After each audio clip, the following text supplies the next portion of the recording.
राजा राम, राम राम जय सीताराम, राम राम जय राजा राम, राम राम जय सीताराम, राम राम जय राजा राम, राम राम जय सीताराम, राम राम जय राजा राम, राम राम जय सीताराम। हरि अनंत हरि कथा अनंता, कहीं सुनहि बहुविधि सब संता। जय भारत। मैं उर्वशी न्यूज़ टीम 7 से आप सभी दर्शकों का स्वागत करती हूँ। डबवाली की जनता को हर नवरात्रे के प्रथम दिन के इंतज़ार से लेकर एक और इस तरह की चीज़ थी जिसका इंतज़ार रहा करता था, वो थी यहाँ की रामलीला। बहुत ही संख्या में केवल और केवल रामलीला को देखने के लिए यहाँ पर आया करते थे। और मैं आपको बता दूँ कि ये वो मंच है जहाँ पर लोग रामलीला देखने के लिए आया करते थे। पूरा जो ग्राउंड है वो खचाखच डबवाली की जनता से भरा हुआ करता था। रामलीला से बहुत सारी यादें जुड़ी हुई हैं। तो आज रामलीला के पात्र और इस नाट्यशाला के सभी सदस्यों से हम बातचीत करेंगे। सर, रूपरेखा के बारे में बता दीजिए कि किस तरह से यहाँ पर जो है स्टेज तैयार किया जाता था, कैसे कैबिन बनाए जाते थे, और जो पात्र हैं वो ऑन द स्टेज किस तरह हुआ करते थे और ऑफ द स्टेज किस तरह हुआ करते थे। यहाँ के जितने भी पात्र हैं, हालांकि यहाँ सारे पात्र जेंट्स हैं, लेडीज कोई भी नहीं है। जो लेडीज किरदार निभाते हैं, हमारे में क्या है कि यहाँ जो 5 से 6 कैबिन बनाए जाते हैं। एक कैबिन हमारे मेहमानों के लिए, एक कैबिन जेंट्स पात्रों के लिए, एक कैबिन लेडीज पात्रों के अलग से होता है, और एक कैबिन जो है वो राम लक्ष्मण सीता और हनुमान के लिए अलग से बनाया जाता है, ताकि उन्हें कोई भी जाके डिस्टर्ब ना करे। और दूसरा, मेकअप के यहाँ कम से कम 3 से 4 टेबल लगाए जाते हैं। हमारे 3-4 मेकअप हैं। हमारे जो हंसाजी खड़गवाल जी हैं, जो हमारे दोस्त हैं स्वर्गीय विनोद जी धमीजा, उनके बेटे। तरह से की जाती थी रिहर्सल हम क्या करते हैं कि रामलीला जैसे मान लो सितंबर में है या अक्टूबर में है, तो रिहर्सल ये कम से कम रामलीला से पहले 1.5 महीना पहले रिहर्सल शुरू होती है। हम पात्रों को रोल जो है किरदार निभाने हैं उनको बांट देते हैं। भी आपका ये रोल है भाई, अपने अपने रोल याद कर लो। मैं 15 दिन के बाद आपके अंदर रिहर्सल में आऊँगा और देखूँगा रिहर्सल आपकी। हमारे निदेशक हैं टोनी जी धमीजा, वाइस निदेशक हैं जग्गा जी, वो रिहर्सल करवाते हैं। और मैं 15 दिन के बाद रिहर्सल में पेश करता हूँ। या तो ले लूँ, फिर रिहर्सल में जाऊँगा। 15 दिन के बाद जाऊँगा कि उनकी रिहर्सल देखूँगा। जो मुझे लग रहा है कि वाकई में ही वो रोल याद नहीं कर रहा, तो उसका रोल कट कर दिया जाता है। इसमें कोई वो नहीं चाहे क्या बड़ा कला। सीता, लक्ष्मण, हनुमान, तो उनका ऑफ द स्टेज किस तरह का जीवन रहा करता था?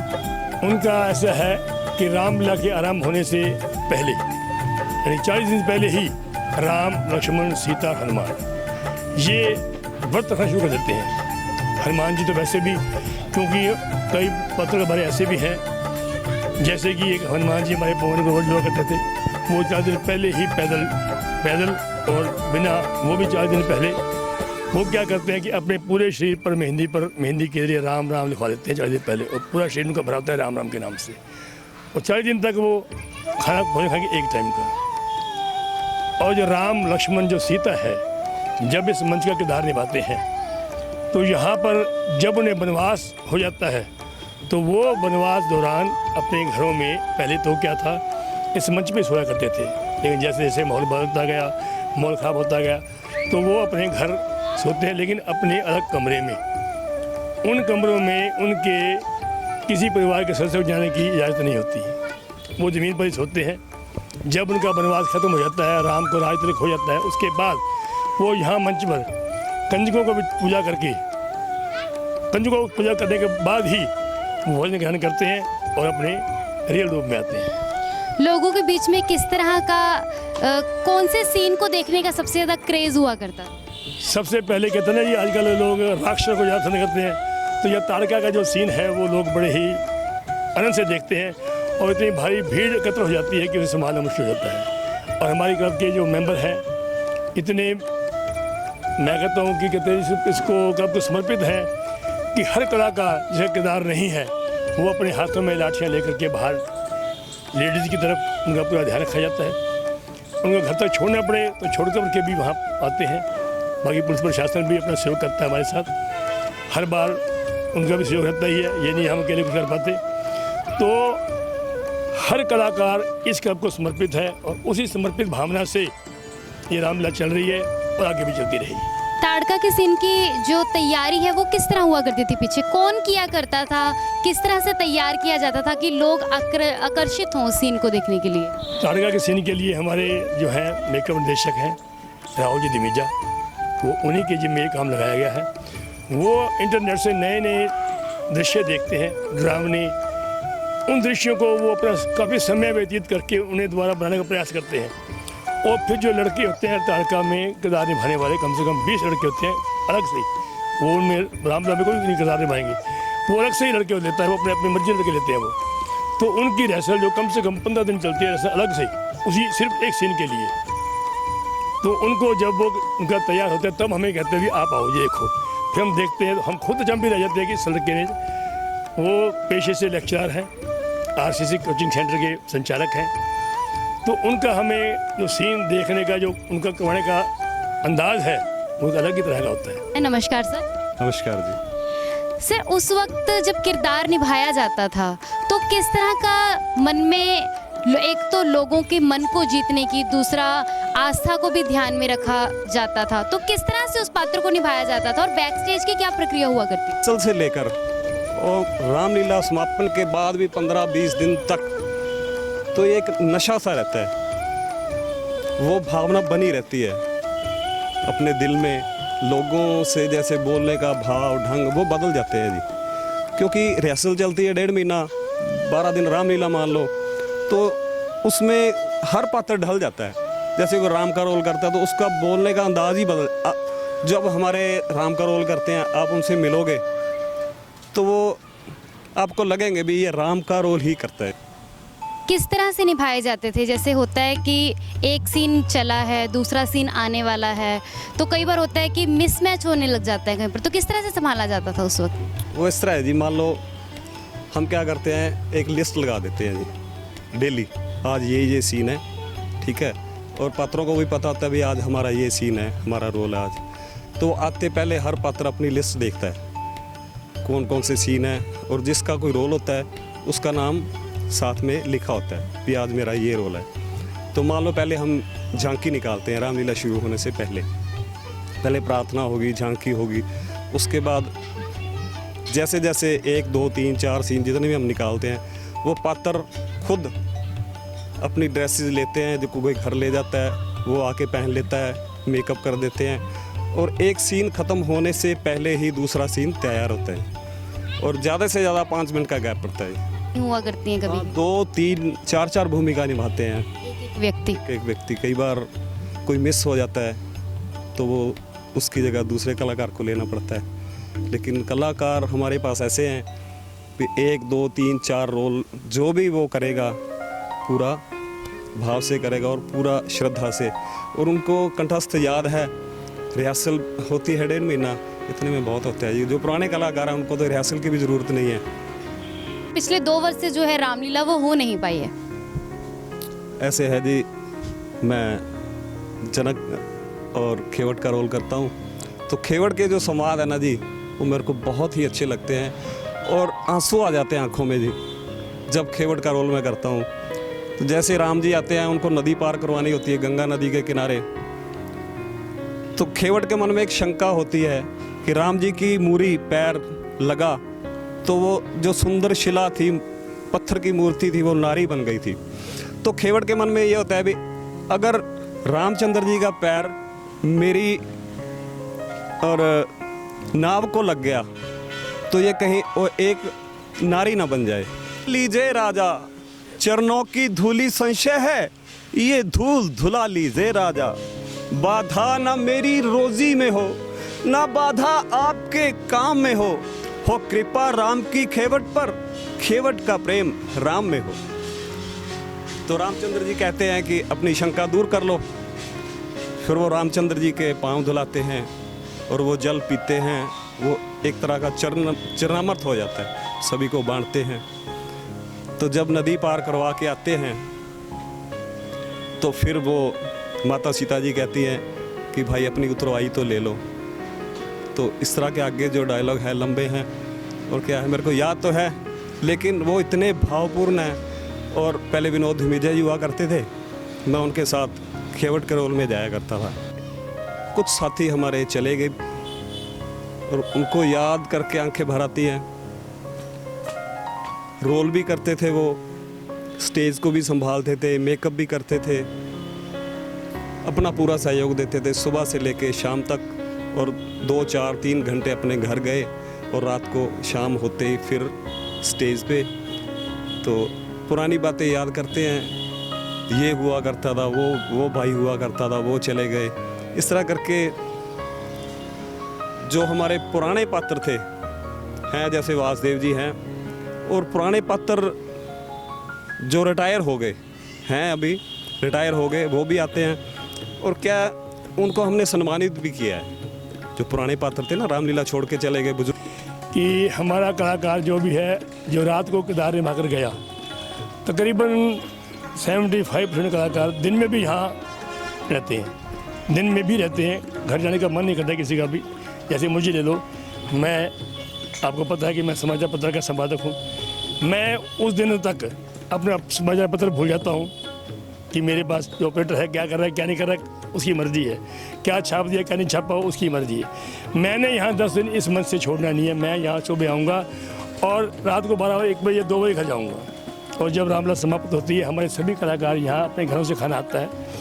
ये कोई जाति भेदभाव नहीं है, सबके खाने मिक्स किए जाते हैं, सबकी टिफिन मिक्स किए जाते हैं। सिर्फ और सिर्फ राम, लक्ष्मण, सीता, हनुमान, भक्त, शत्रुघ्न बुजुर्ग हो गए। तो हर साल हम 2, 3, 4 पात्रों को स्टेज पे बुलाकर सम्मानित भी करते हैं। मैं इस रामलीला में ब्रह्मा और गुरु वशिष्ठ का रोल कर रहा हूँ। लोग मेरे नाम से कम जानते हैं और ब्रह्मा और गुरु वशिष्ठ के नाम से ज़्यादा जानते हैं जी। मेरी ये इतनी पहचान बन सकी है जनी। बाकी इस मंच से बहुत ज़्यादा प्यार है। रामलीला नहीं हो रही, हम इतना मिस कर रहे हैं जी, हमें रोना आ रहा है कि पता नहीं कि क्या नज़र लग गई। सारे की रामलीला हो रही है और हम मिस कर रहे हैं जी। तो कोई एक ऐसा संवाद जो उस वक्त आप बोला करते थे? जब कई राम को वनवास देती है, वो तो वनवासी वस्त्र डाल लेते हैं जी। जब वो सीता को वनवासी वस्त्र देने लगती है, तब गुरु वशिष्ठ कहते हैं, रानी ये तुम क्या कर रही हो? रघुकुल की आन का कुछ तो ख्याल करो। रानी रानी हो सावधान, क्यों छोड़ रही तू सागा है राम के लिए। तो हमें ये मालूम हुआ है कि आप भी जो कई पात्र हैं निभाया करते थे, तो जो आपको सबसे अच्छा पात्र लगता है, जिसके डायलॉग आप अच्छे से याद है आपको, आप वो हमें सुना दीजिए। सारी रामायण उर्वशी जी, कि मैं मान तो नहीं करता, लेकिन फिर भी मैं आपको कहता हूँ कि मुझे पूरी रामायण कंठस्थ है। हर एक कलाकार को मैं यहाँ पर रिहर्सल करवाता हूँ, तो मुझे भगवान की दया से रामायण कंठस्थ रहती है। बाकी रही किरदार निभाने की बात, तो मैंने ऐसा कोई किरदार नहीं छोड़ा जो मैं ना निभाया हो। बाली का रोल किया, दशरथ का रोल किया, रावण का रोल किया, कुशल्या का रोल किया, ककई का रोल किया, अपने इस तरह मैंने कई किरदार ऐसे हैं। लक्ष्मण का रोल मैंने भी किया। बहुत से किरदार मैंने इस मंच पर निभाए हैं। और कि भगवान मुझे इस मंच का बनाए रखे और इसकी आस्था मेरे पे बनी रहे, मैं आशा करता हूँ। उसमें से मेन जो किरदार है महाराज दशरथ का, वो आपको सुनाता हूँ थोड़ा सा मैं। रानी उठो श्रृंगार करो, पृथ्वी पर पड़ी कहलाती हो। कुछ दर्द है या सदमा है, क्या मांगती हो क्या चाहती हो। जिस आँख ने तुझे डराया है, सर से वो आँख निकलवा दूं। जिस जुबान ने तुम्हें सख्त कहा, वो जुबान दहन से कटवा दूं। सर, आपने कहा है कि आपने रावण का किरदार भी निभाया है, तो रावण की एक अलग ही छवि हुआ करती थी लोगों के मन में, तो कुछ उसके संवाद भी ज़रूर सुनाएं। रावण के जो संवाद हैं वो कई बहुत ही हैवी हैं, भारी हैं। तो अब थोड़ी सी उम्र भी हो गई है, फिर भी हम कोशिश करेंगे कि रावण के किरदार में जिधर उड़ जाए मुंह मेरा, उधर है रास्ता मेरा। जो दुनिया को है सन दे रहा, वही है रहनुमा मेरा। हर एक जड़ पर, हर एक शय पर है दबदबा मेरा।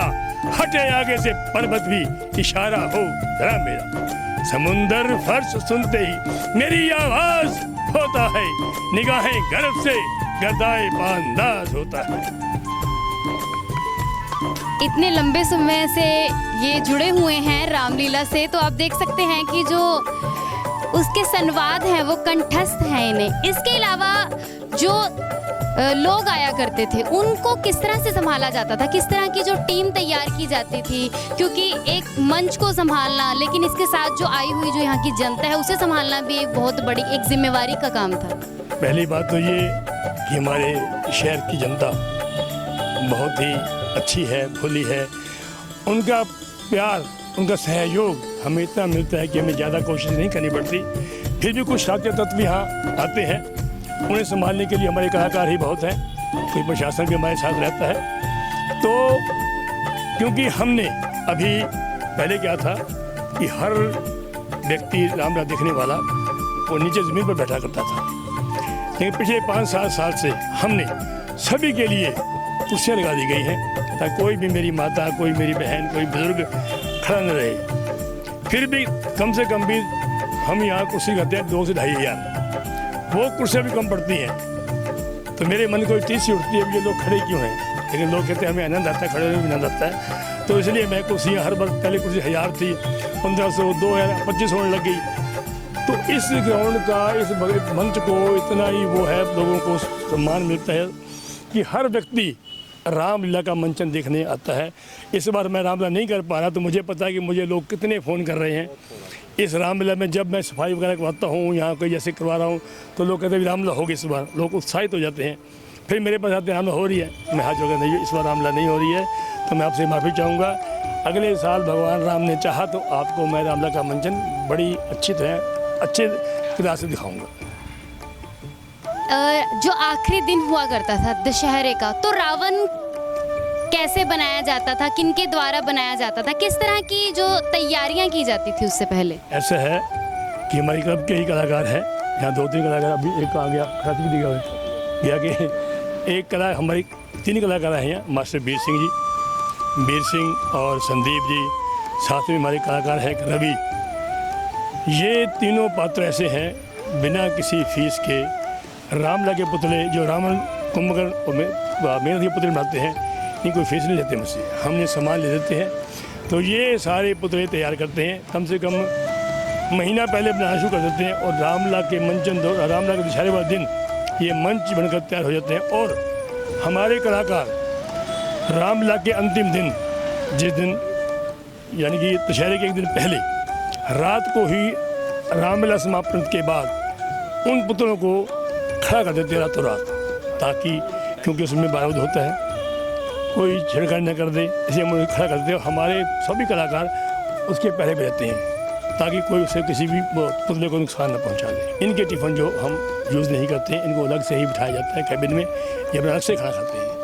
ये हमारे बीच मिक्स नहीं बैठेंगे, हम इनको बैठे नहीं देते, क्योंकि ये आस्था का प्रतीक है और हर व्यक्ति जो इनके चरण छूता करके, यदि हम भी इनके जो जब स्वरूप में होते हैं तो हम भी इन्हें वही स्वरूप मानते हैं कि ये राम जी है। मंच बनाते हैं जी, स्टेज से 3-4 फुट ऊंचा, तो वो जो भी जितना भी साउंड सिस्टम होता है यहाँ से कंट्रोल होता है जी। और हमारे जो म्यूजिशियन हैं वो स्टेज की परली तरफ बैठते हैं, और यहाँ से जितनी ये ईंटें लगी हुई हैं, इतनी जगह छोड़ के आगे चीफ गेस्ट के लिए सोफे वगैरह लगाते हैं, बीच में से पार्टीशन कर दिया जाता है, इधर माताएं बहनें, उधर जेंट्स, और इस तरह सारी अपनी कार्रवाई चलती है। Thank you. तो ऐसे है, यहाँ से हमारा बिल्कुल बंद हो जाता है जी, टीन की लोहे की चादरें वगैरह लग के यहाँ से बंद हो गया, और यहाँ से कवर करते हुए ना हम टीन की चादर लगा देते हैं। और इधर क्या है, यहाँ हम बनाते हैं ये गेस्ट रूम, यहाँ सोफे वगैरह लगते हैं गेस्ट के लिए, और उसके बाद ये टेंट लगा के अंदर सोफे वगैरह लगा के यहाँ पात्र तैयार होते हैं जेंट्स, और हमारे यहाँ टेबल लग जाते हैं मेकअप के लिए। उसके बाद ये टोटली यहाँ से लेके वहाँ तक लगभग 40-50 फुट लगा लो आप, तो लोहे की अलमारियाँ, गोदरेज की अलमारियाँ हैं, जिसमें सारी